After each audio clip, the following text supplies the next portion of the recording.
Bonjour à toutes les filles. Aujourd'hui, je vous présente Célie, la Queen Célie, qui est là, l'experte de l'autonomie affective. Mais c'est elle qui va vous expliquer tout ça. Salut Célie. Salut, comment tu vas? Ça va bien et toi? Oui, très bien, je vais très bien.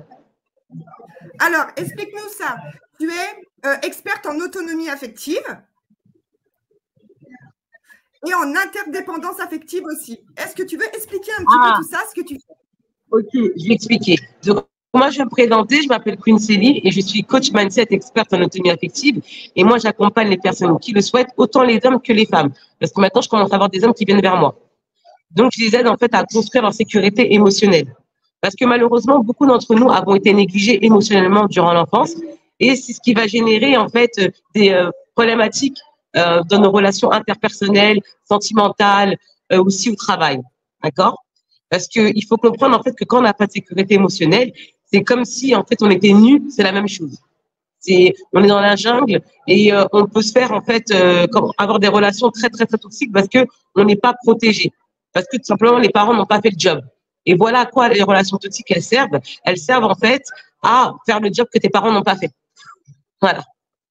Ok, donc c'est quoi la différence entre l'interdépendance affective et la dépendance affective? Alors en fait la dépendance affective c'est vraiment vivre pour les autres, c'est-à-dire que je vis pour le regard des autres, je dépends des autres. Alors que l'interdépendance affective c'est vraiment en fait je vis avec les autres. Il y a une nuance. Voilà. Ok. Donc, comment on fait, Célie? Quelle stratégie on adopte pour développer une autonomie affective saine? Alors, déjà, ça passe par se libérer des traumas. Donc, qu'est-ce que c'est les traumas? C'est les blessures émotionnelles. Il faut s'en libérer. Et ensuite, il faut accepter de déconstruire des schémas. C'est-à-dire ces schémas toxiques qui vous conduisent à des relations toxiques. Il faut savoir une chose, c'est qu'on fonctionne à 90% en système de pilotage automatique et inconscient. D'accord? Et la programmation a eu lieu durant l'enfance. D'accord? Donc déjà, il faut déconstruire pour construire de manière saine. Ça commence par là déjà.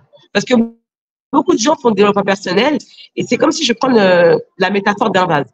Le vase, il est rempli et les gens, ils rajoutent, ils rajoutent, ils rajoutent, ils rajoutent. Ben, ça déborde. Il faut d'abord vider pour après, en fait, remplir ce qu'il faut faire. Ok, donc toi, tu fais travailler les blessures émotionnelles? Bien sûr, oui. Oui, j'ai une partie de mes accompagnements où je travaille sur les blessures. Sinon, on ne peut pas avancer. Hein. Donc, en fait, comment je travaille les traumas, c'est-à-dire qu'on va faire effectivement un travail en conscience. Un travail sur les traumas, c'est en conscience. D'accord? Donc, on va faire un travail en profondeur pour que vous puissiez aller de l'avant. Parce qu'en fait, c'est comme si vous aviez des couches toxiques et tant que vous ne retirez pas les couches toxiques, vous ne pourrez pas être saine. Ça ne pourra pas fonctionner. Oui, tout à fait. Et du coup, pour toi, en quoi l'autonomie affective, retrouver son autonomie affective, ça aide à mieux gérer les ascenseurs émotionnels qu'on vit, par exemple? Ah bah parce que déjà, il faut savoir que la dépendance affective, c'est une éducation. C'est une éducation. On a tous été dépendants affectifs. C'est sociétal, la dépendance affective. Et dès lors où, en fait, on dépend du regard des gens, on n'est pas soi. Parce qu'on va dépendre, en fait, de la vie, de l'aval des autres.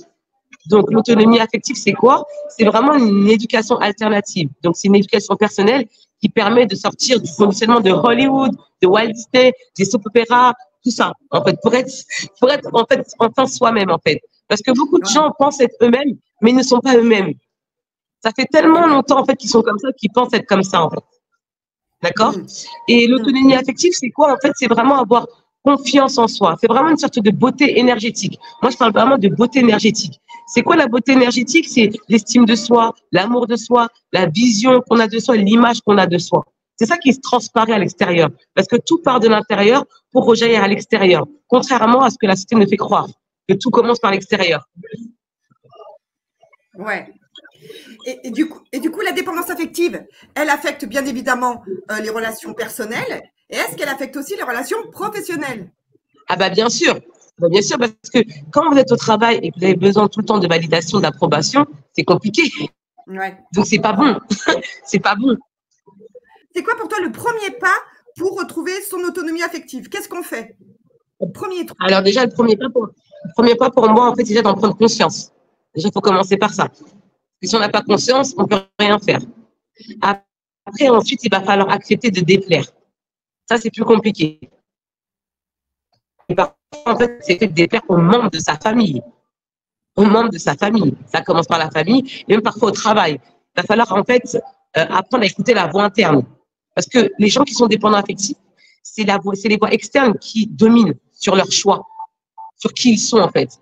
Alors que quand on est autonome affective, c'est notre voix interne qui domine sur les murmures externes. Et c'est là où on sait que là, on avance. Et également, pour moi, il est important en fait de construire sa zone de confort loin du regard des autres, de la zone d'influence des autres. C'est super important. Mais quand je dis ça, c'est pas se reculer dans son coin par la personne, pas du tout. C'est vraiment en fait apprendre à construire sa zone de confort sans demander la balle en fait, des gens, se débrouiller seul en fait, apprendre en fait, à se faire confiance et à reconnecter à son intuition. Parce que malheureusement en fait cette société en fait elle fait en sorte que les gens se déconnectent de leurs émotions et aussi de leur intuition. C'est ce qui va provoquer également, selon moi, une perte de lien avec son âme. Et dès lors où on est déconnecté de son âme, qu'est-ce qui se passe? En fait, on est désaligné. C'est-à-dire qu'on a un désalignement entre le corps physique, le corps mental et subconscient. Et le but de l'autonomie affective, c'est qu'il y ait en fait une connexion et un alignement entre ces trois sphères. D'accord. Et souvent, les personnes, elles n'osent pas parce qu'elles ont de la culpabilité. Elles culpabilisent un peu. C'est comme si elles n'osaient pas être elles-mêmes. Comment on sort? Comment on gère cette culpabilité, Célie?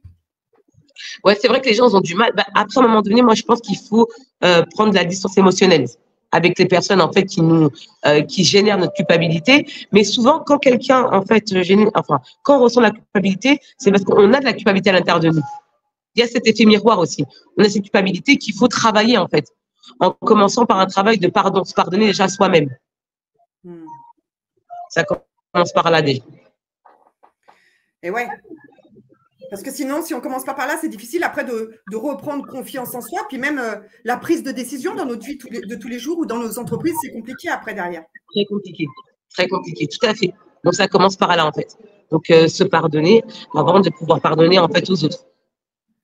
Pardonner le fait que eh ben, tu as mis du temps à comprendre les choses. Voilà, tu as mis du temps à comprendre les choses parce que tu n'avais pas les outils. Comment tu veux faire que tu n'as pas les outils si tu n'as pas la connaissance? Tu ne peux pas faire autrement. Tu as fait ce que tu as pu. Donc, te pardonner, en fait. Ça commence par là, en fait. Mais c'est tout un cheminement, le pardon. C'est pas suffit de dire, je me pardonne. Non, parce que l'inconscient, c'est très puissant. C'est un travail vraiment en profondeur. Et la communication. Quel rôle a la communication dans la gestion de l'interdépendance affective que tu travailles? Parce que communiquer, c'est la base, quoi qu'on travaille, avec les autres. Est-ce que tu fais travailler un petit peu ça, les façons de s'exprimer, les façons de parler aux autres ou pas? Oui. Après, par exemple, je vais faire en sorte que les clients que j'accompagne utilisent des phrases positives au lieu d'utiliser des phrases avec la négation.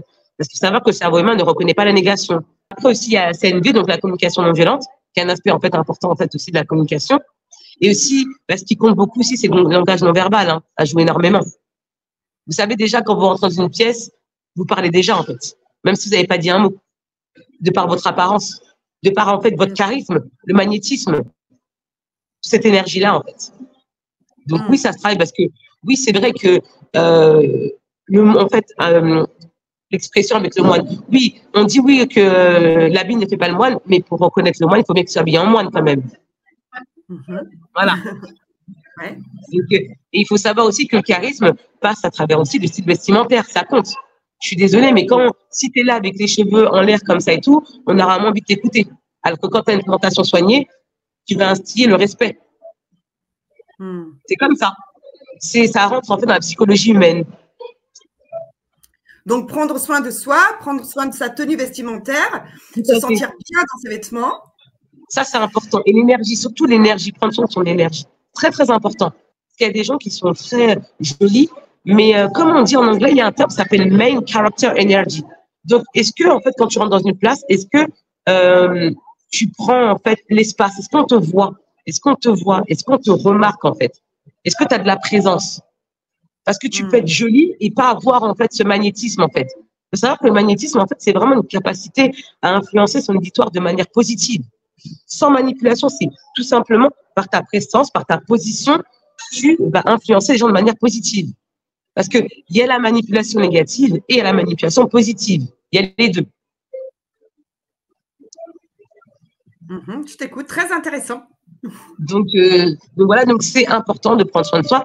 Après, même si vous êtes là, vous avez quelques kilos en trop, ça ne vous empêche pas de prendre soin de vous. Ça n'a rien à voir. Parce que là, quand vous faites ça, vous trouvez des excuses. Vous pouvez prendre soin de vous, même si vous avez 5, 10 kilos. En plus, ça n'a rien à voir. C'est vraiment l'énergie n'est pas inhérente au corps physique. C'est-à-dire tout part de l'intérieur, tout part de là, en fait, de l'inconscient. C'est pour cela que c'est important également de rendre conscient l'inconscient. Ça, c'est hyper important. Sinon, on ne peut pas aller de l'avant, en fait. Donc, prenez soin de vous, mais prenez soin de votre énergie. Et ça passe pas forcément par faire des spas, par exemple, faire des massages. Ça, c'est bien parce que vous vous occupez du corps physique. Là, vous vous occupez de l'extérieur. Mais tout commence par là, par l'inconscient. Tout commence par l'énergie. D'accord? Il faut savoir que quand vous arrivez quelque part, vous allez émettre une vibration. Et la vibration, c'est quoi? La vibration, c'est la conséquence de l'inconscient. C'est ça la vibration. C'est la conséquence de l'inconscient. Et ça, c'est quoi l'inconscient? C'est tous vos traumas, c'est les liens transgénérationnels, c'est également vos blessures, c'est également les facteurs d'influence. Vous savez, il y a beaucoup il y a la société, la culture, la religion, blablabla, etc. en fait. Et tout ça, en fait, c'est ce qui va influer votre vibration. Donc, si la vibration actuelle ne vous convient pas, il va falloir travailler sur l'origine. Donc, voilà. Du coup, quelle autre activité tu peux conseiller pour renforcer l'autonomie affective? Alors, moi, je dirais déjà d'abord un projet seul, de commencer par faire un projet seul. Un projet qui nous tient à cœur. Parce que souvent, quand on veut faire un grand projet, quand on est dépendant affective, parce que là, vous parlez à une ancienne grande dépendante affective. Hein. Moi, sur l'échelle de 10, j'étais à 12 sur 10. Voilà, j'étais à 10 sur 10. J'étais à 12. C'est vrai que quand mes coachés me voient, ont du mal à croire. Ont du mal à croire que, non, mais toi, tu es dépendante affective. Oui, je l'étais. Et si vous ne savez pas ce que c'est, vous pouvez vous reconnecter à votre enfant intérieur. Qu'est-ce que vous aimiez faire quand vous étiez enfant? Que souvent, on délaisse les choses qu'on aime par rapport au regard des autres, par exemple. Si vous aimiez chanter, bah, peut-être vous pouvez commencer une carrière de chanteuse. Il n'y a pas d'âge pour ça. Il n'y a pas d'âge. Vous pouvez commencer. Vous pouvez commencer par voyager seul aussi. Pardon? Il n'est jamais trop tard. Ben oui, vous pouvez commencer par voyager seul, entreprendre un voyage seul. Parce que souvent, les personnes qui sont dépendantes affectives ont du mal à faire des choses toutes seules. Et pour elles, parce qu'elles sont beaucoup focalisées sur le regard des autres. Et après, c'est l'éducation. Je veux bien que vous sachiez que ça, c'est pas de votre faute. C'est pas grave. Mais maintenant, vous savez, donc maintenant, on passe à l'action et on casse ses habitudes. Donc, vous pouvez commencer à faire un projet seul. Vous pouvez commencer, en fait, aussi à voyager seul. Vous pouvez commencer aussi à entreprendre un projet entrepreneurial. C'est bien aussi. Ça, c'est bien. Aussi, vous pouvez faire aussi, si vous avez un projet, je prends un exemple, hein, si vous voulez faire du marathon, ça fait très longtemps que vous voulez faire ça, entreprendre quelque chose comme ça vous fera du bien, en fait. Parce que ce projet vous fera sortir de votre zone de confort. Et la zone de confort va vous mener, en fait, au bonheur. Parce que vous allez faire des choses que vous n'avez jamais faites auparavant. Ouais, ça. Super. Du coup, quel dernier conseil tu pourrais donner à une entrepreneur qui se lance, qui commence sa carrière et qui voudrait établir une interdépendance affective saine? Alors, moi, en fait, je lui dirais déjà que de prendre un aspect en compte qui est l'environnement dans lequel elle est. Parce qu'il faut savoir que la réussite d'un entrepreneur va dépendre, en fait, de son environnement, qui est déterminé, en fait, à 95%. Faut pas se leurrer, en fait. Il faut comprendre que quand tu commences à devenir entrepreneur, tu commences, en fait, aussi à évoluer et tu commences à avoir d'autres aspirations et tu commences aussi à changer d'énergie. Donc, ton environnement va changer. Et tu risques, je dirais pas de perdre, mais tu risques en fait de supplanter certains de tes amis par d'autres personnes qui vont plus correspondre à ta vision, en fait. Ça, c'est une réalité. Faut pas se mentir. Parce que moi, je prends par exemple mon cas, j'avais des amis quand j'ai commencé. Là, aujourd'hui, ça fait 3 ans que je suis en entrepreneuriat, j'ai plus les mêmes amis qu'avant. Voilà. Après, certains sont restés, mais pas tous, parce qu'à un moment donné, quand tu es ambitieux, tu ne peux pas fréquenter des gens qui n'ont pas d'ambition. Ça ne pourra pas aller. Parce que inconsciemment, ils vont en fait créer des croyances limitantes dans ta tête et tu ne pourras pas aller de l'avant. Parce que c'est puissant, les croyances limitantes. C'est vraiment puissant, en fait. Faire un ménage. Il va falloir, en fait. De prendre une feuille et se dire qu'est-ce que cette personne m'apporte. Mais je ne parle pas en termes pécuniaires, hein, mais en termes, en fait, d'énergie, en termes de motivation, en termes de plus, de valeur ajoutée. Qu'est-ce qu'elle m'apporte? Et si cette personne te fait stagner, ça veut dire qu'elle te fait régresser et c'est pas bon. Et ça, c'est un travail qui est très difficile. Parce que souvent, ces gens-là, on les aime. On les aime. On les aime parfois par habitude et parce que ça fait longtemps, mais parfois, ils sont pas bons pour notre développement. Donc, je dirais vraiment de commencer par l'entourage. Conseil très judicieux, effectivement. Parce que beaucoup de gens se délaissent pour faire passer les autres avant, et c'est ça la dépendance affective. Donc, merci. Voilà. Je vais mettre tes liens dessous pour les personnes qui veulent te contacter, puis continuer avec toi pour en savoir plus, pour évoluer plus sur ce sujet d'interdépendance affective. Le mot de la fin, ce serait quoi? Je te laisse libre. Ah oui. Que tu veux. Oui, alors pour les personnes qui m'ont passé donc sur cette vidéo, je vous offre en fait donc mon appel découverte, d'accord? Je propose des appels découverte coaching, donc il y a une remise de moins 30%, d'accord? Donc cet appel il consiste en quoi? Il consiste en fait à étudier votre profil psychologique, d'accord? Je vais étudier votre profil psychologique et également on va mettre en lumière vos blocages émotionnels, d'accord? C'est ce qu'on va faire. On va mettre vos blocages émotionnels et cet appel va vous permettre également de reprendre confiance en vous, de travailler sur vous et de retrouver votre lumière. Parce que beaucoup d'entre vous sont éteintes. Vous allez shiner, briller, shine bright like a diamond. Voilà. Donc c'est un peu sert à ça. Voilà. La lumière de Queen Célie.